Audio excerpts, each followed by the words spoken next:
Praise the lord. Silas ಮೆಹದ என்ற heart specialist ಹತ್ರ 5 years ಮಗಳು ಬಂದು, ಡಾಕ್ಟರ್ ನನ್ನ ಹೃದಯವನ್ನು ನೀವೇ ಓಪನ್ ಮಾಡಿ ನೋಡ್ತೀರಾ ಅಂದ ಕೇಳಿದ್ರಂತೆ. ಅದಕ್ಕೆ ಡಾಕ್ಟರ್ ಹೌದು ಮಗಳೇ ಅಂದ್ರ.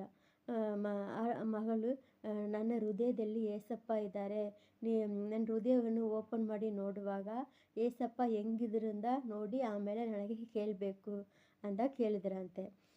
ಆಪರೇಷನ್ ಮಾಡುವಾಗ ಆ ಮಗಳ ಹೃದಯ ಕವಾಟದಲ್ಲಿ ರಕ್ತನೇ ಬಂದಿಲ್ಲ. ಈ ಡಾಕ್ಟರ್ ತುಂಬ ಸೋತು ಹೋದರು. ಆದ್ರೂ ಆ ಮಗಳು ಕೇಳಿದ ಮಾತುಗಳನ್ನು ನೆನೆಸ್ಕೊಂಡು ದೇವರ ಹತ್ರ ಪ್ರಾರ್ಥನೆ ಮಾಡುವಾಗ ಆ ಮಗಳ ಹೃದಯ ಕವಾಟದಲ್ಲಿ 1 ಹನಿ ರಕ್ತ ಬಂತು. ಆಮೇಲೆ ಆಪ್ರೇಷನ್ ಸಕ್ಸಸ್ಫುಲ್ ಆಯಿತು.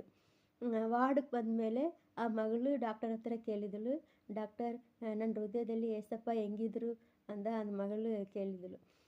ಅದಕ್ಕೆ ಡಾಕ್ಟರ್, ಮಗಳೇ, ನಿನ್ನ ಹೃದಯದಲ್ಲಿ ಏಸಪ್ಪನನ್ನು ನಾನು ನೋಡಿಲ್ಲ, ಆದರೆ ನಿನ್ನ ಹೃದಯದಲ್ಲಿ ಏಸಪ್ಪನ 1 ಹನಿ ರಕ್ತವನ್ನು ನಿನ್ನ ಹೃದಯದಲ್ಲಿ ನಾನು ನೋಡಿದೆ ಅಂದ ಕೇಳಿದರಂತೆ. ದೇವರ ವಾಕ್ಯ ಹೀಗೆ ಕೇಳ್ತಾ ಇದೆ. 1 ಪೀಟರ್ 1:19. ಪೂರ್ಣಾಂಗವಾದ ನಿಷ್ಕಳಂಕ ಕುರಿಮರಿಯಾದ ಕ್ರಿಸ್ತನ ಅಮೂಲ್ಯವಾದ ರಕ್ತದಿಂದ ಬಳ್ಳಿರಲ್ಲವೇ. ಆಮೆನ್. ಹಲ್ಲೆಲೂಯಾ.